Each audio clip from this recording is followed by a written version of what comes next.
পিসি তুমি এসব ইউনিক জিনিস কোথা দিয়ে আনো বলো তো, এগুলো কিন্তু হেভি লাগছে। ওই তো বুদ্ধি খাটাতে হয়।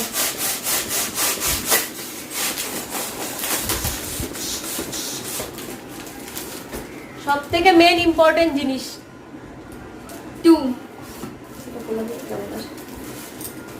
টু টু বাহ কবে শিগগিরই খোলা। হ্যাঁ এটা তো আরো ইন্টারেস্টিং লাগছে। একাই বন্ধ হয়ে যায় তাই না? ও হেভি লাগছে এটা পিসি। দুই দুই সুন্দর না? এস লাগছে পুরো। হ্যাঁ এস লাগছে। ওই কোনায় দাঁড় করে রেখে দে, চশমাটাকে সব লাগিয়ে ফুটো যাবে। এবার কোনায় এখানে শুয়ে দে ওইখানে, হ্যাঁ ওখানে ব্যাস।